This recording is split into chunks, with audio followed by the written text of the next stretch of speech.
So today I am going to talk about FMLS and the 101s, how to search on FMLS, just the basics for you to understand.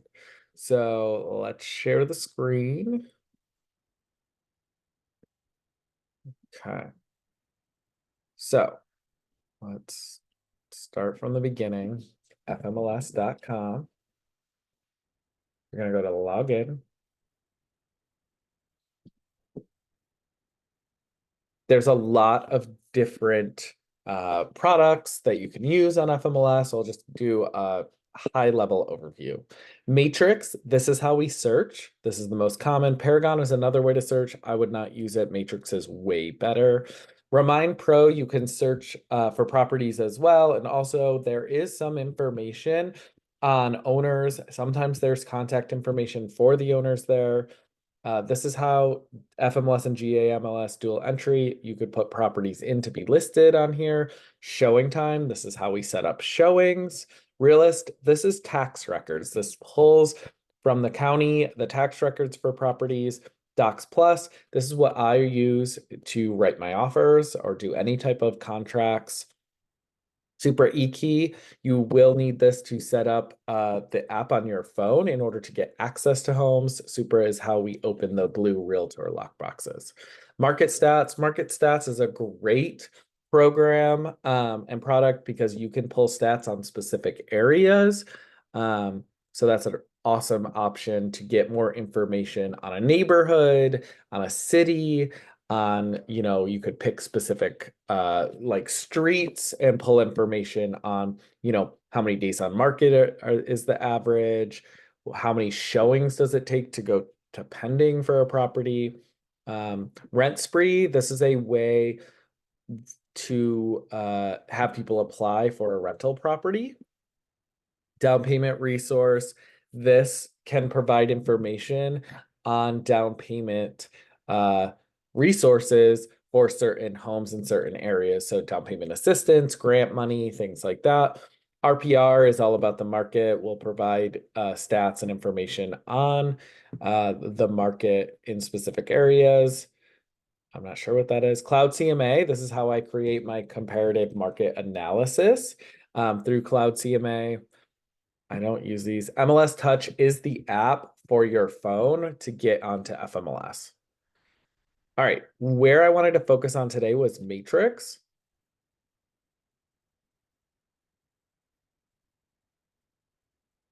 So some key things, this is the dashboard. There's a lot of different information here. The one thing is this quick bar to do a quick search. The one and most important thing to note, you can put in MLS number if you have it, or you can put it in address. If you put in an address, like 270 Finchley, you do not want to add road, drive, street, circle, avenue, anything like that, because it doesn't work correctly. So you just want to put the house number and the name of the street or the road, and then you can just hit enter and it'll pull all the listings up that have ever been in the system for that property. Okay, that's important because if you put circle, avenue, street, road in there, it tends to not work correctly. Some other important things here: recent one home visitors. This shows people that have gone to your portal. So I sent these people properties and they have gone in and looked at it, and this is the day when they did look at it. So that can be helpful when following up with clients. Where we were going to focus is on searching. So search residential is going to be the most common that we use. Residential lease are for rental properties. Residential income, that is like a multifamily home, or sometimes agents will list properties if they have tenants in place and the seller's trying to sell it with the tenant in place. That would be residential income. Land or lot is that exactly that, a land or a lot without a property on it usually. Commercial sale, commercial lease. There are some commercial things in here, but mainly commercial agents use another program called CoStar, and that's a completely different MLS for commercial that has an additional cost associated with it.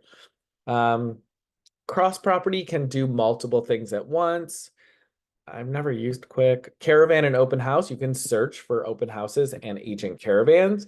Agent caravans are like broker opens. They're usually only on Tuesday, and they are only for agents to go to see the homes as a preview. It's a great way to get social media content, and a lot of people are providing lunch or a bottle of wine or giveaways for agents coming to the caravan.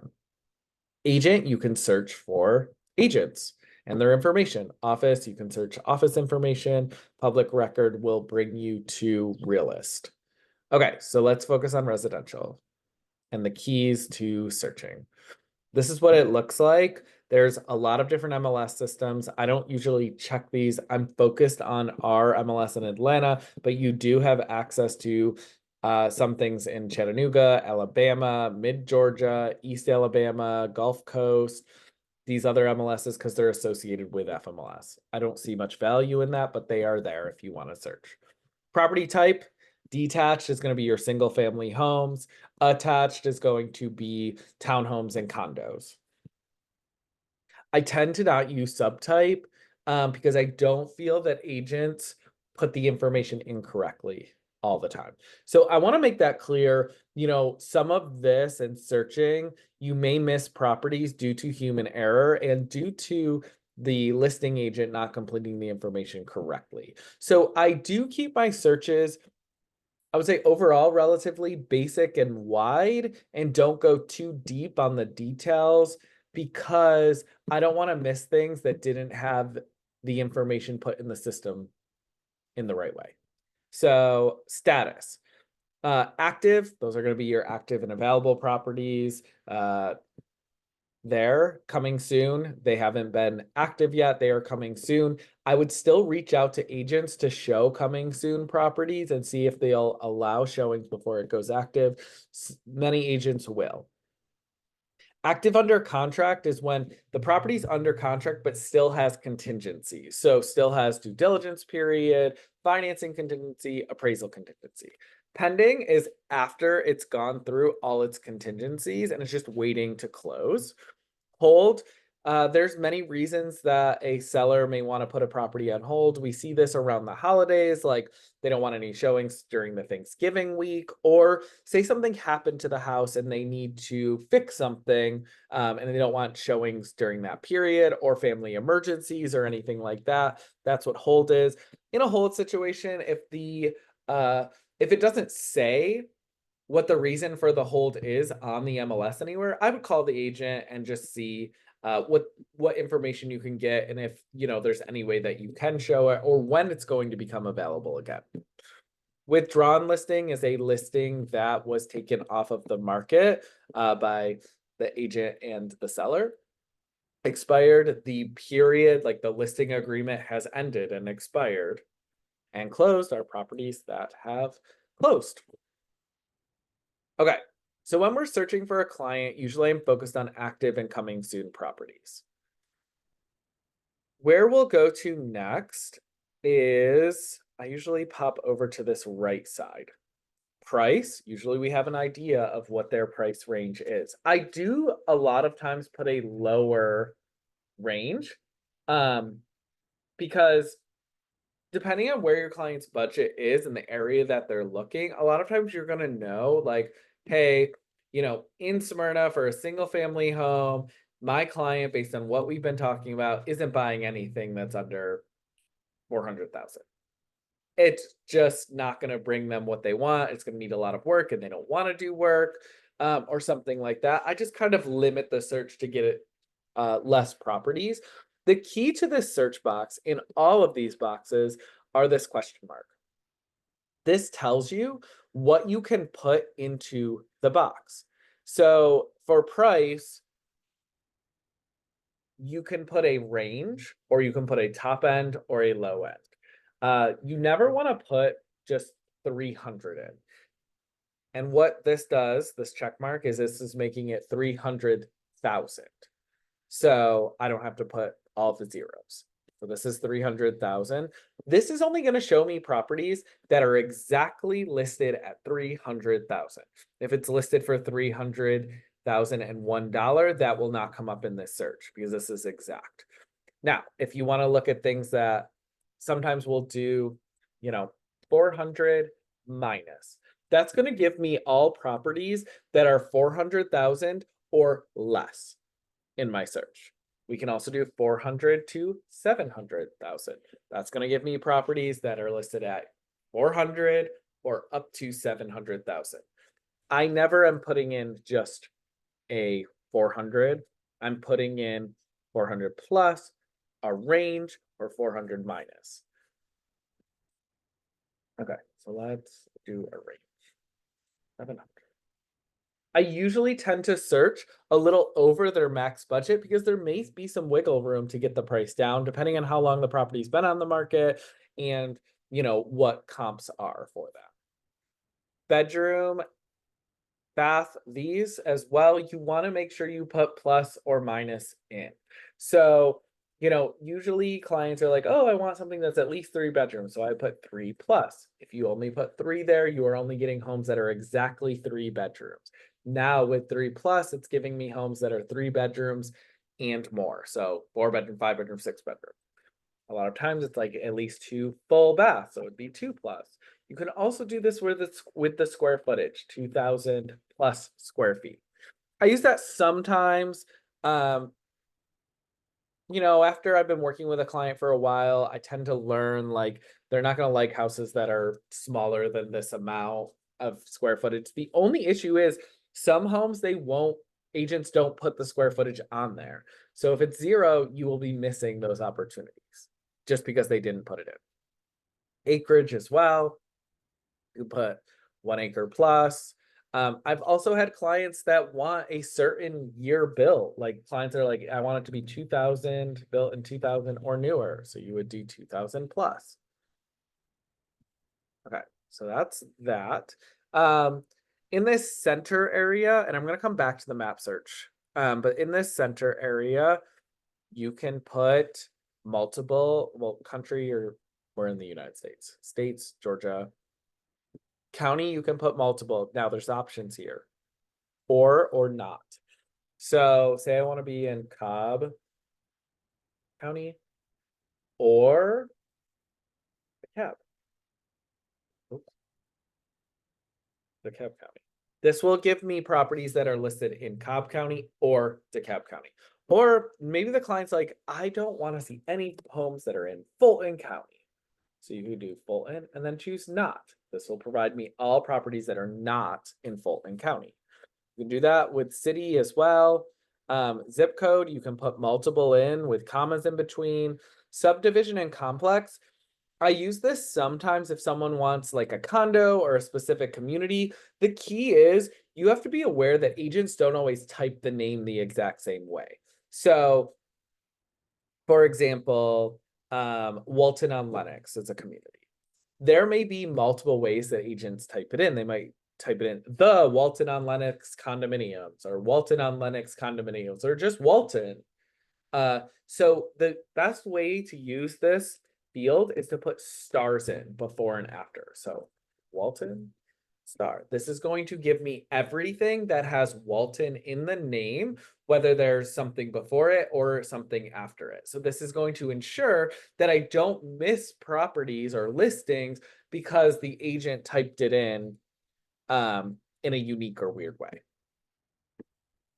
Elementary school, middle school, high school, there are going to be times the client's like, I want to stay in this school because this is where my children are now. You can put those school names in here. If there's multiple schools they're open to, you can put commas in between them. That's not a problem. Now let's go down to this section. I'll tell you what I have used. I tend to stay away from this for the most part because I don't feel that agents fill all the information correct. They aren't doing a good job always, so I don't want to miss a listing because they didn't fill this section out when they put the listing in. But you're going to be better than that. You're going to fill it out 100% right all of the time. So, okay, this I will use if they are looking for the primary bedroom on main. I will use the master on main option. That's a pretty common one. In-law floor plan, I've seen people use that when they're trying to find an in-law suite. I would probably be careful because I don't always feel that people, again, fill these out correctly. I would say the most common that I use here is master on main. You will sometimes have clients that are like, I want to see a home that has at least one bedroom on the main floor. So I would put 1 plus. That's going to show me all homes that have at least one bedroom on the main floor. I've never used the dining room feature. I don't use the kitchen feature. I don't use additional rooms. Common walls, if you're looking for townhomes, and they want an end unit, you could use that. Basement, I have used this if someone's like, I want a basement. I don't care if it's finished. I don't care if it's unfinished. I just want a basement. I will use this, and usually what I do is I use the not option because I want it to not be none. And you can hold command on your computer and you can pick multiple. Or I think it's control on a Windows computer. I'm on a Mac. Anyways, so I know they don't want none. They don't want a crawl space because they want a basement. They don't care what the basement is like.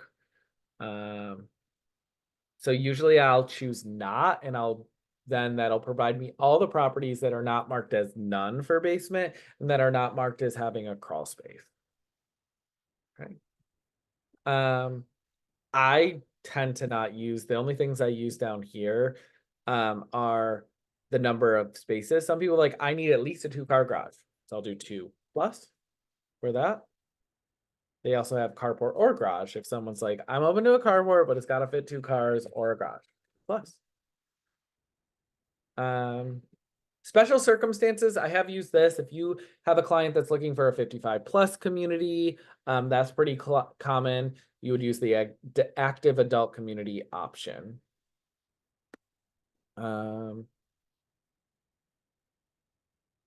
Property condition, you can look for new construction or under construction. Those are going to be your new construction properties. If they want a pool in the community, you could use that. The other thing is public and private remarks. You can put in the public remarks anything that you want. So, for example, maybe you want to just start looking at this is very situational. If you're having trouble finding something, that's where I start to go into the public remarks to narrow it. I had a client that was looking for some kind of water view. It could have been a river, a lake, a pond. I mean, honestly, she probably would have been cool with a puddle.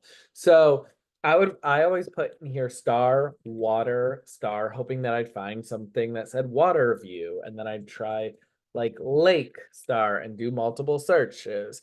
You do need to put the stars in before and after, or it's an exact situation. So you want to make sure you put those asterisks or the stars in, and this explains that if you forget about that. Sometimes I've been looking for vacant properties at points to show quickly to people. I'll put vacant in the private remarks. Or another one that I've seen people using lately is assumable loans.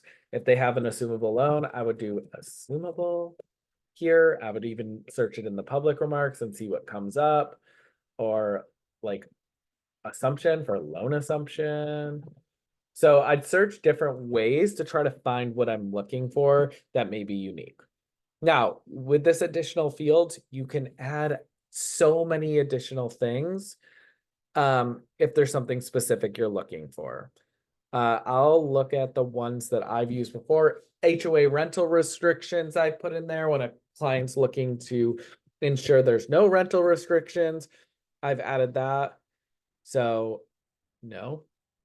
Now, you cannot guarantee that this is always correct. So you still will need to ask the agent and get more information on that. People that have wanted a pool, they have pool options.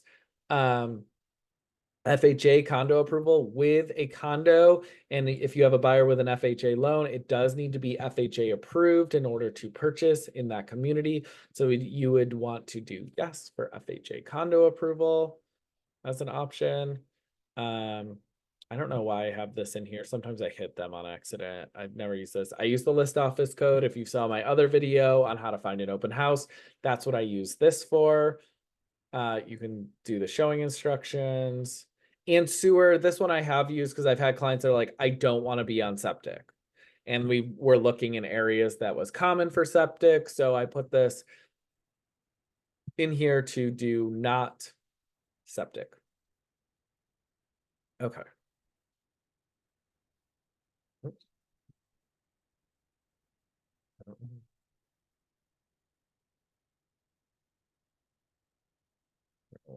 Oh, there we go. Okay. So then the last thing, and how I normally search, is I use a map search. So usually I start with a starting point because you usually know around where they're looking. So I'll be like Smyrna, Georgia. And then I go to the map and you can pull this to go anywhere. And this is how I look at properties for my clients is I'll go through here. Okay, like, and you can click in to see the property. Some things to note on this screen so you have an understanding of what you're looking at. If you click on this, you can see the pictures. You also, there's a lot of things here. Tax. Oop, this is the tax records. I don't tend to do it that way. I use this button down here for the realist map. I think this is easier to read for me, so that's what I do. Photos will bring you to all the photos. If there was an open house, the information would be there. You can hit history. It'll show you all the listing history of the property. So it was a new listing on August 1st. They changed compensation. It actually went from active to pending and pending back to active. So one of the questions I would have for the listing agent on this is what happened with that first offer that you had and it went under contract? Why did it come back on the market? So it's important to look at that. Parcel map gives you an idea of the size of the lot. Flood map, this will tell you if it's in a flood zone or not. X is not in a flood zone. So this is not. So you can see these are all flood zones here.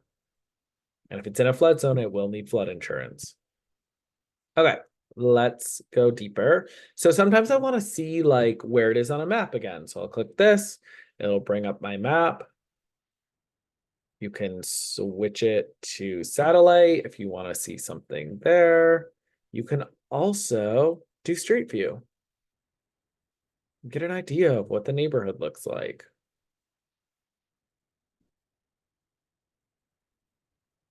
So now the street view may be old, just warning you. Like, I don't know how. Oh, if you hit Google, I think it'll show you the date that it was taken. Yeah, down here, image captured March 2022. So if you click that, you can see when it was taken. Now things could have changed by then, by now. All right.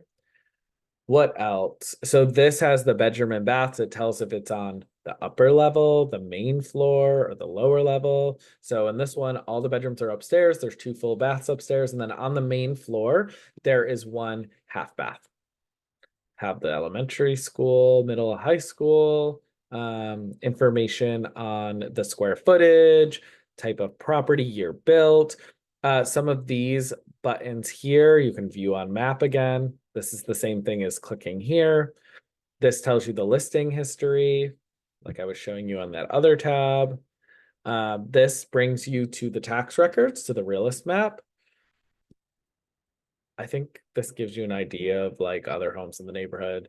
This is down payment resources. So this can tell you programs that may be available in this area. So great opportunity if you have clients looking for down payment or assistance or grant money or anything like that. This is just like the pictures in like a slideshow. This is the documents. Ooh. If there's documents up here, a lot of times it's the seller's property disclosure. This one is the seller's disclosure of latent defects or fixtures checklist. There may be documents and more information there. If there's an HOA, a lot of times agents will put the community association disclosure there. If it's built before 1978, you'll need a lead-based paint disclosure, and that will be there as well. If the listing's in violation, you can report them. You can start a transaction from here. I guess you can get ideas of mortgage info. Schedule a showing. This is showing time. And a lot of time, this is how we schedule a showing. You just want to read the private remarks. It usually tells how they would like a showing scheduled. So this home is vacant and on Supra, so that's the blue lockbox. Courtesy showing request and showing time. So they would like you to put it into showing time. If there's nothing here, a lot of times you can look down here at the bottom. It says showing instructions. Anytime access, showing service. That would be using showing time. Okay. And I'll do another video on how to use showing time. Write that down. I've never used this submit an offer option. I don't know agents that do. We usually submit an offer in an email through a PDF. So don't use that unless an agent is specific in wanting it that way. I also do not use this. View comparable properties. I don't trust the system to pull actual comparable properties correctly. So if I'm going to do a CMA, I'm going to search for the properties myself and figure out which ones are the most similar to this house, because the computer can't see, is this house updated? Does this house have a huge slope in the backyard that's creating difference in the value, or this, that, and the other issue? So I don't trust any of the automated comparing options. The public remarks, this is, what everybody can see on Zillow. The private remarks are only for agents, and it may give you more insight to what's going on with the home. And then there's a lot of other information down here about the property. Is it on public or septic? Here it's on public sewer, number of garage spots. Then we go down to the bottom, provides information on the HOA, if there was one, how much the taxes are per year. This will also take you to the tax information here. Additionally, you can see the listing agent's info, their phone number, what office they're with, showing instructions. This still shows the buyer brokerage compensation. However, most agents, this will be removed. Occupancy type, vacant. So this is how I search for properties. And I think it's the easiest way. There's also other options to see different views. So this is agent tabbed. You can do agent single line, which will bring you back to the list. I just prefer the map view because I think it's easy, because people usually want to be in a certain area. And then the other thing is, what I usually do is I create carts for my clients to make it easier to organize properties that I'm looking for. So a cart is just a folder really for a specific client. So you can do new cart, cart name, like home search. And then you need a contact, or you can create a contact. I have one for myself. Save. So now that cart is here. If I'm like, oh, this seems like a decent option for them. This does, I can check the boxes, and then I can just do add to cart. And then it easily organizes it for me in order to be able to see, which properties that I may want to send them or set appointments up for.